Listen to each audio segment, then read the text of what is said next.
Magandang buhay po sa lahat mga ka-agri. Welcome back sa ating channel. Shoutout sa bago't regular na subscribers. Sa umagang ito, sa araw na ito, pag-usapan po natin bakit ang durian ay pabago-bago ang lasa. Bagaman hindi tayo expert sa physiology, yung ating pong nalalaman sa personal na karanasan natin, babahagi ng sabot ng aking makakaya na po.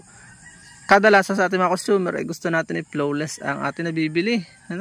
Minsan ay hindi natin alam yung risk sa pagtatanim din. Dapat i-consider na din natin yon sa mga nagpo-produce ng durian. At saka sa mga magtatanim pa lang, dapat alam mo ito para handa ka sa risk ng pagtatanim ng durian. Ang durian po talaga ay cross-pollinated. Kasama yan sa mga variety ng halaman na napopollinate.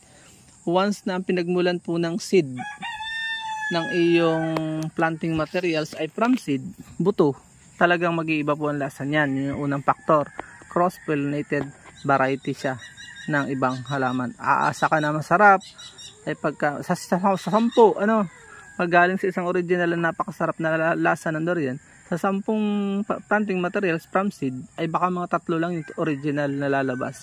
The rest, yung 7 ay mga magpo-produce siya ng panibagong variety. Kaya sobrang dami na po ng variety ng mga durian kasi nga basta tinanim siya ng buto, mag-iiba na po ang kanyang lasa. Yung ikalawa pong factor ay kung hindi po kayo naniniwala sa paglilihi, sa biblical po yan, yung paglinhan.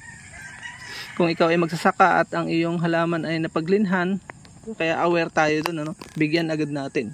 O kahit bigyan natin, minsan talagang, ewan ko ba, parang sumpa yata yung mga factor na yun paglilihi sometimes.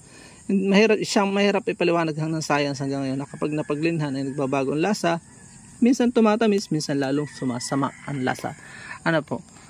Masarap yung puno dati, bakit ito bigla na lang na nasama, nakakaudwa minsan, samang pasintabi sa nakain, hindi siya talaga makain.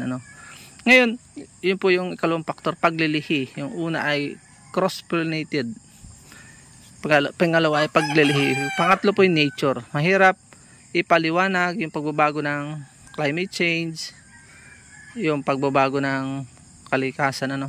Sa nature, part ng nature ang durian. Sila ay nature, part ng kalikasan dahil natural sila. So ang pagbabago po nila ay hirap i-predict. Minsan talaga ang hirap ipaliwanag, ba't nagbago ito? Yun, kaya parang pumait, biglang pumakla. Yung aking magnolia biglang sumarap ngayon, tataka ako kung bakit. Yun yung mahirap siyang ipaliwanag. Minsan ay nagiging bulok, puro bulok ang lasa. Minsan ay igahin, biglang iigahin. Minsan na may parang gatas, purong gatas. Minsan nagsiseedless. Bakit ganon? Mahirap siyang ipaliwanag. Yun po yung missing link, missing factor. Bakit siya ang hirap? Kasi nga kalikasan siya, nagbabago. Part siya ng pagbabago. Kaya mahirap i-promote na ito talagang napakasarap. Guaranteed, hindi siya magbabago. Hindi po. Yan po, ganyan ang kalikasan. Kaya kung magtatanim ka, dapat alam mo yan na hindi talaga sila nagbabago. Bahagi sila ng pagbabago sometimes. Yung panghuli po ay yung fertilizer requirements. Kapag walang potassium yung durian mo, walang mga organic na nabubulok diyan, hindi talaga yung tatamis. Talagang pasama ang lasa niyan. Doon nga po pala sa weather factor, pagka sobrang ulan, nagiging labsak din ang mga halaman. Naasim, rambutan, naasim po yung mga rambutan kapag sobrang ulan. Maraming nangyayaring hindi maganda kapag maulan.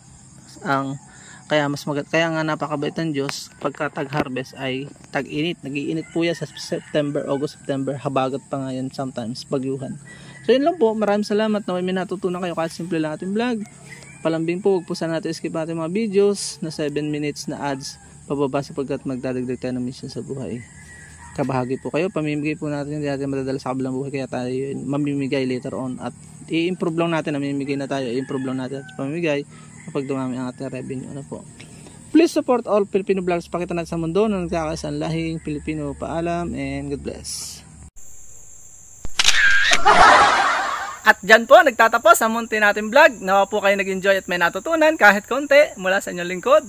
Kung mahilig po kayo sa mga ganitong klaseng uploads at bago pa lang po kayo sa aming channel, Huwag na po kayo mahiyang mag-subscribe at i-hit nyo na po yung bell para updated po kayo sakaling may bago po tayong mga uploads. Magkita-kits po tayo sa susunod po natin mga vlogs. God bless you all. Mabuhay. God bless the Philippines. Bye-bye po muna.